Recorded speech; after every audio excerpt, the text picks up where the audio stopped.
All right. First of all, for those who are joining us for the first time, welcome. For the regulars, welcome back. And for those who haven't joined us as yet, I hope you join us very, very soon. All right. Tell a friend to tell a friend. We'll be running this interview for just about 30 minutes thereabout. After which I'll give you guys the opportunity to ask Cory whatever it is that you want to ask him, and then I'll let him be. But first and foremost, thank you so very much for agreeing to join us tonight, Cory. We've been trying for some time to get through, and it's been finally made a reality. Let's square that. I turn the comments off. Let me see if I can turn the comments off. Cancel. All right, give me a sec.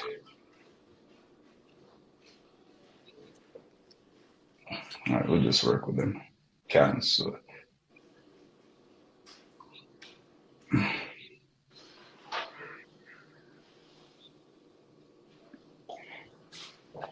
All right, let's begin. Akeem Radio Belly here. All right, yeah, a question I've been dying to ask you. I've been dying to ask you before we even go any further. Is Radio Belly really your manager? I'm looking at that, you know, grew up, you know, man, and brother, you know, I'm my best friend, you know. Yeah. I grew up in a van, so yeah, look out to me. All right, fair enough. All right, no problem. Tell us a little bit about Cory Burke.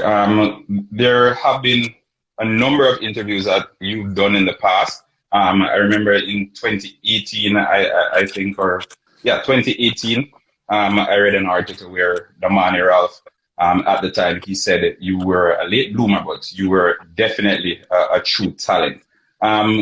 Being a late bloomer, what makes you stand apart from the rest of the so-called hot names that have been around the block? Well, to clear up part there with the late bloomer thing, you know, went to Ulabai, you know, a school where when it comes to football, we don't really get that highlight in the Dakar Cup like that, because, you know, there was only one time where the team really have success in the Dakar Cup. Back, I think, 2002, with Carlington Smith when they win the Ben Francis.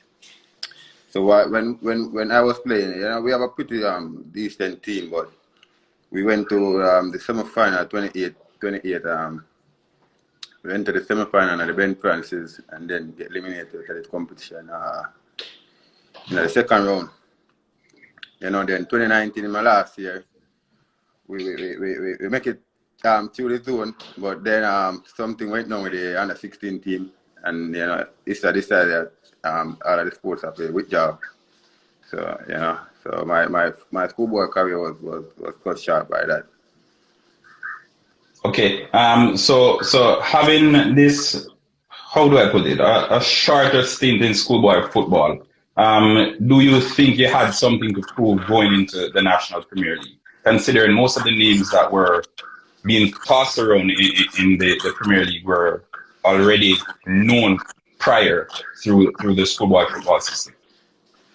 Well, you know, for me, it never a time where I try like to put myself in competition with anyone else. I just try to do the best. You know, whenever I'm touch the pitch, give my all every time. You know, try to build up on my last performance, and you know, try to get better. All right, fair enough. Dick Schroeder, he called you a rough diamond in an interview with the Inquirer in 2018. Has that diamond now properly been molded? You know, growing up, I play like centre back, come straight up the to the pitch. You know, centre back, left back, right back, midfield. Right midfield, left midfield, and Lynn Valdix, he was our coach in schoolboy football back then. You know, there's a time he want me to play centre midfield, which me never comfortable, but then I could have played there as well, you know, because we have that aggressiveness about me. as a striker. You know, when I was at Rivoli, you can see it. We always press from top, so most of the time we win the ball from high up the field. You know, with me and my fellow teammates who I used to play with. Yeah. Speaking about the aggressive nature with which you play, you remind me somewhat of Luis Suarez in his time, both at Liverpool and at Barcelona, always having that extra hunger to press defenders, press the goalkeeper, to work to get the ball back for your team. Who are some of the strikers that you look up to as an international? Well, you know, I support Barcelona and Chelsea, you know, and international wise, you know, I support Brazil. Yeah, so growing up, watching like Ronaldo from Brazil and Samuel Eto'o, Didier Drogba, Diego Costa, same Luis Suarez. Yeah, there's a lot of Balotelli, you know, and there are a few I just mentioned, you know, them aggressiveness up top. It's easier to press like high up the field, you know, try to get the ball as quick as possible, where you know we can turn transition into attack. So it's best to press. And with my energy and my, you know, once I'm fit, you're going to get that like 99 times. Okay. The strikers you mentioned just now, they all have different traits. What would you say you emulate most from each of these players? With Diego Costa and Didier Drogba, you know, they are more a rough striker than Samuel Eto'o and Ronaldo or Suarez. Suarez have a bit of roughness as well, you know, but with Didier Drogba and Diego Costa, you can see it, they are more rough up top. So I get aggressiveness from them, and you know, aerial battles, they can jump as well. They're good in the air. With Suarez, you know, I'm always moving, you know. He don't give defender time to think, you know. Same like with Samuel Eto'o, movement of the ball and always and their toe ready to go, you know. I remember vividly when you scored your first goal for the Reggae Boyz. I'm not sure if you remember, but I was wondering who this person was because you were all over the place on that day. You were hustling, you were trying to get the ball. You were basically everywhere, and you introduced yourself to the Reggae Boyz fan ecstatically. Do you remember that goal, and can you walk us through the emotions that were going through your head? Yeah, I remember that goal. You know, it was a game in Guyana. Guyana, yeah. Where we have to win, you know. Early in the game, we went down 2-0. After the game was 2-0, you know, coach come in the locker room and, you know, he talk about what we need to do and what we're not doing, you know, and what we need to do better. And he also make a few sub halftime and bring on Dino Williams and Owen Gardner and change the formation. So that kind of helped the team going forward differently. You know, with the goal, you know, it was a throw-in. I think Guyana get the throw and then throw it back to the defender. But I am always like this. I watch to see, and then whenever them try to come forward the ball, that's when I press. You know, so when the defender take the touch and I decide to press, eventually I win the ball and I just touch it and then one time with the left, and it was a good goal, you know. It was like one of the best feelings to get my first international goal for the country.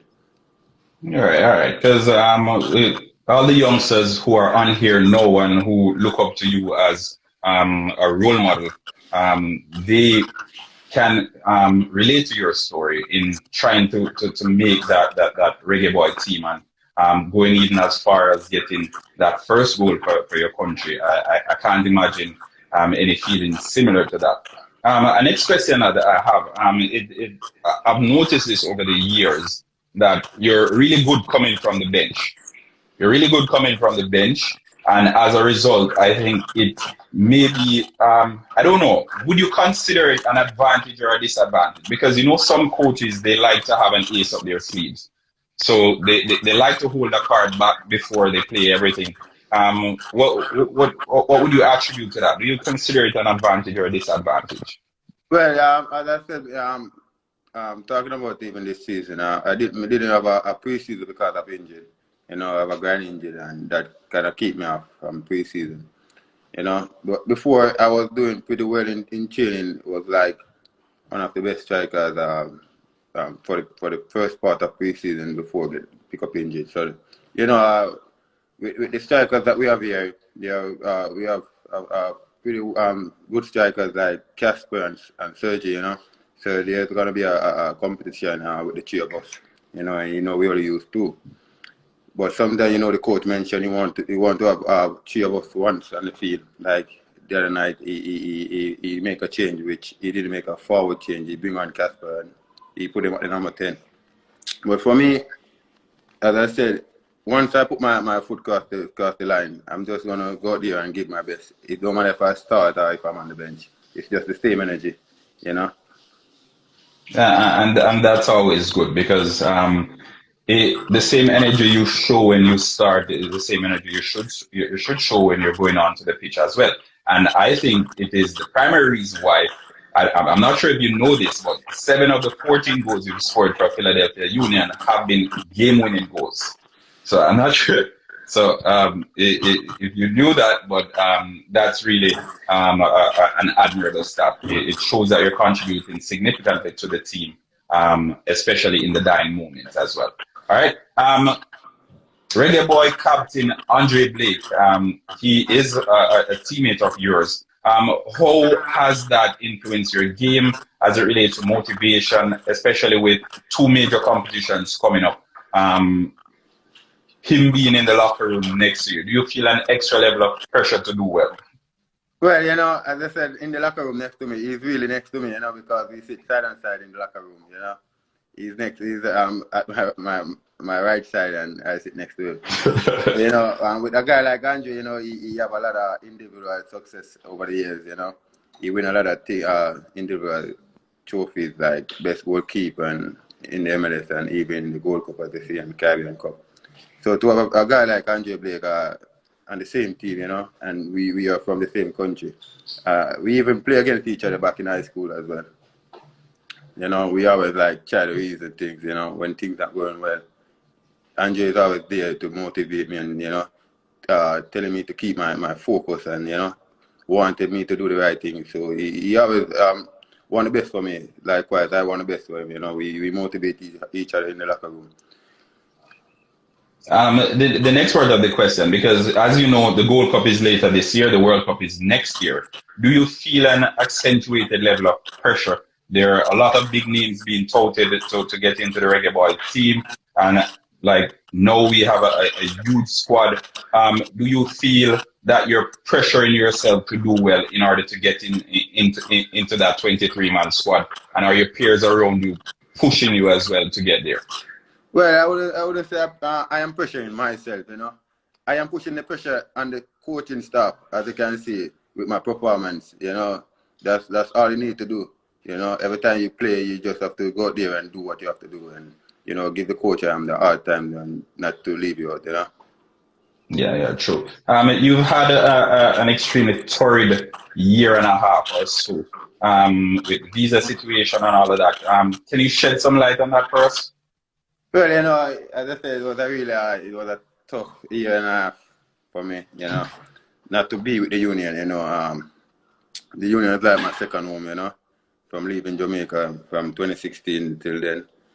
And with my visa issue, you know, it keep me out from the team, and it also keep me out of the Gold Cup, you know, where I think I did a pretty decent job helping the team to get to the World Cup, you know, with goals. Myself and Darren Mattox, you know. It was really frustrated at first when I'm home in Jamaica and then have to watch the team play. I couldn't like sit and watch the games. So as soon as I start watching games, I have to come off and, you know, then when I know the game finished, I look back at the score.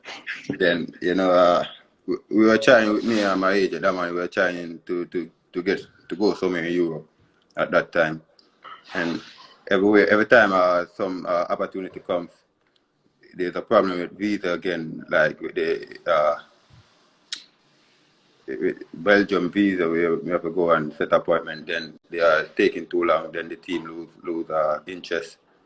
So the last option was Portmore United before the transfer window closed. So I go there and I play like 4 months, you know. Then before I leave to Austria. All right. Do you think, in addition, we know the National Premier League is a little bit different, well, a whole lot different, really, from the MLS in regards to intensity and that sort of thing. But you've literally scored everywhere you've gone. You've scored at Bethlehem, you've scored at Philadelphia Union, you've scored in Austria, in the Austrian Bundesliga, and you came back to Jamaica, and you scored a bunch of goals as well with Portmore United. Um, with, with questions surrounding transition and getting accustomed to the environments that other strikers tend to complain about, what sets you apart from the atypical number 9? Well, as I said before, once I put my foot across the line, nothing changed. You're gonna get the same Cory Burke every time. No matter if I play in Jamaica or in America or in Austria. I remember when I just went to Portmore, like even the other day when I was home, I was cheering with the team. So one session, Mr. Reid called me in. Mr. Reid was a keeping meeting session, and he was saying in the locker room that he was surprised, they say the professionalism when we bring to Portmore, he never expected. Like he also stated that he was talking with Coach Stopper, and I said sometimes I can't judge the book by the cover because he never expect me to come there with the same attitude. Yeah. I come to training every day, and even though I was still getting paid by Philadelphia Union, I still go out there and give 120% for Portmore United every time I touch the pitch, training and in the games. All right. You touched a bit on professionalism just now, and a lot of the local players are lacking that bit of professionalism, whether it is doing interviews or how they treat football as a profession in general. And what advice would you give to those youngsters playing in the local Premier League as well as in schoolboy football who are looking to transition to the professional league? Well, when I was playing here, I tell myself that there's nothing there. Only thing I could gain from playing in Jamaica is an overseas contract. And I work twice as hard to ensure that my dream come true, You have most players likely them playing in Jamaica, they're worried about the money that they get in there. We all know that there's no money in the local Premier League. So if someone is really into the money, you have to put in the work and try to get out. So them focus, they have to have the right mentality, the right focus, and the right people surrounding them, Because sometimes we stray away from the task by the company we keep, They help us to make the wrong decision if we don't put ourselves in the right environment. Okay. All right. Fair enough. I hope you youngsters in the comment section are taking notes. If you could change one thing about local football in Jamaica, Cory, what would that be? If I would change anything. Yeah, if you could change one thing about it, just one thing. Oh, that's it.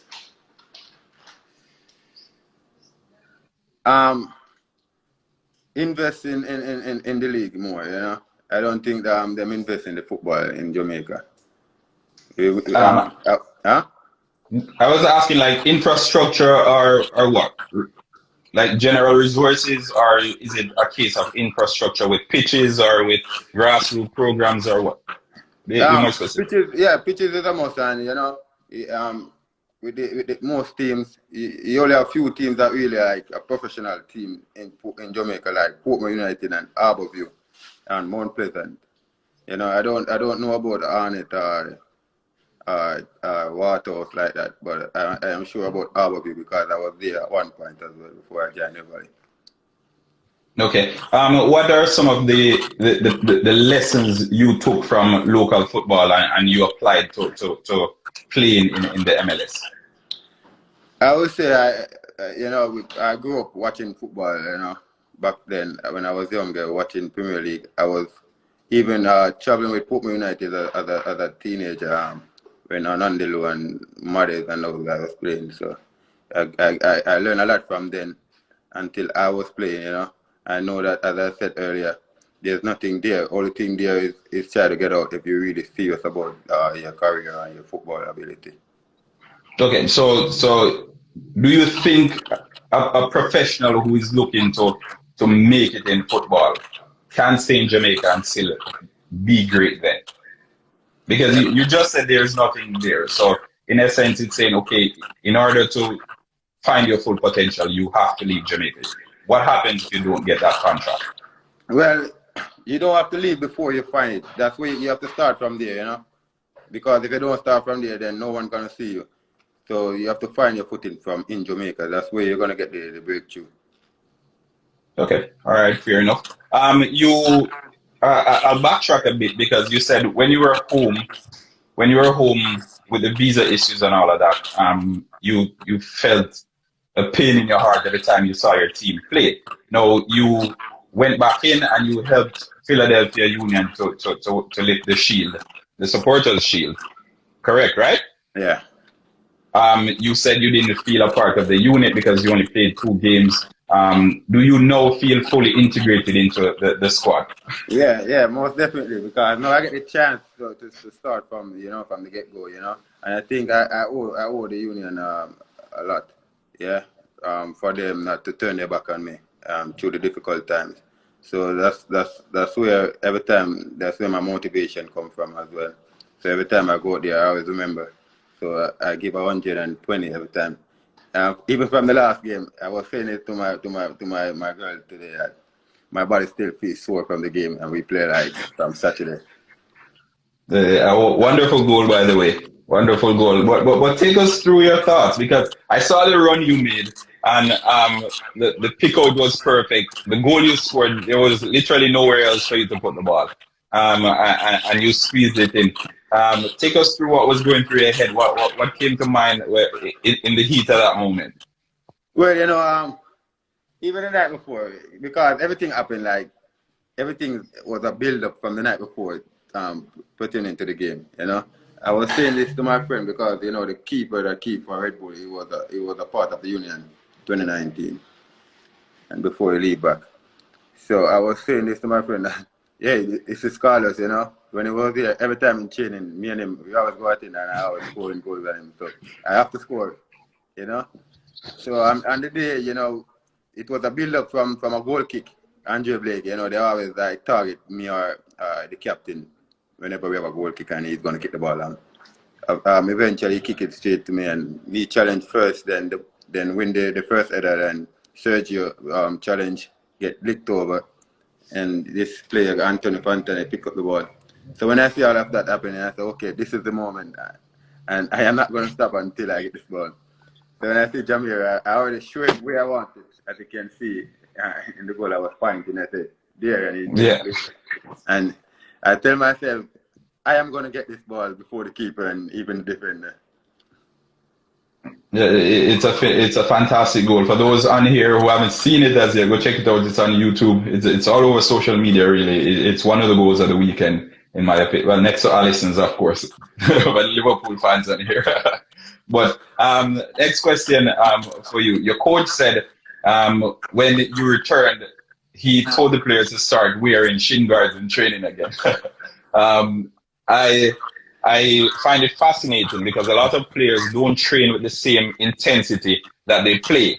And the mere fact that that the coach alluded to that means you are showing that same hunger, that same passion, everything, that drive in training, and then replicating that on the field of play. How important do you value your training as it relates to your game? Well, everyone knows that training is very important, because if you don't train, you never can play to your full potential in the games, And the more you train, the more you're gonna learn. You're gonna learn to do the simple things well, So training is very important. When you're doing a sport like playing football. All right. What are your personal goals for this season with Philadelphia Union? What would be a successful season for Cory Burke? Considering in 2018 you were the joint top scorer. You started off the 2019 season well. We had that little bit of interruption, which kind of halted the progression. So now you're picking up where you left off. What would be a good season for Cory this year? Well, every season, you just have to try to do better. You have to raise the bar than the previous season. As I tell myself at the beginning of the season, I am trying to be like one of the top goal scorers in the league. It's not going to be easy. It's going to be hard, but I can only make it easy by keep on doing what I am doing. In training and in the game. Yeah, fair enough. I've never asked a striker this question before, but do strikers count their goals? Of course, you have to keep track, No, I mean in general. I mean in general. I know you're probably playing in the MLS and you're like, okay, I'm on 10 goals and I need like probably 20 for the season or that sort of thing. But in general, you'd be like, okay, I scored 10 at Bethlehem, I scored 25 at Rivoli, that sort of thing. All right. Or no? I always like add up every goal I score, like as they know in football world, even the other day them tell you that Messi is scored the most goals for one club, So as a player you want to keep track of your goals, and try to set a target. You want to score this amount of goals before you carry over, Okay, so how much goals are you on now? And how much is your target for your career? Oh. I can't do that with my phone, I can't do that with phone. All right. Back from young to now, it's a lot, Yeah, it's a lot. I trust it's a lot. Your club Philadelphia Union, you're in the semifinals of the CONCACAF Champions League. Club America coming up next in August. What's your mindset going into that game? I know it's some time off, but winning the CONCACAF Champions League would be a great achievement for your team. So what's the mindset like in the camp surrounding the Champions League? Well, the players there, everyone is focused, focused when it comes to the Champions League, because there's a lot of opportunity in the league as well. Because once we win, if we do win, then we're going to play the champion of the Champions League, and that's a great opportunity for young players as well. Yeah. You're 29 now, right? Yeah. Is there any club that you would like to? I know you're currently contracted to Philadelphia Union, but most players have clubs that they admire in England. I know you're a Chelsea fan. Is there any club in Europe that you would like to play for before you retire, before you hang up those boots? Well, I'm out of Chelsea and a Barcelona fans, The Chelsea it is. Yeah, for sure. All right. Speaking about Chelsea, what did you make of the game on the weekend against Leicester City? I never get to watch the game because we have a game on that day. Yeah, they were preparing for the game. I get caught up on the road with the family a bit, so I never get to watch the game. All right, no worries. I hope you get to watch the game tomorrow. Hopefully it will be a better result as well. Yeah. Thanks for the chat, Cory. I'm gonna go to the comment section now.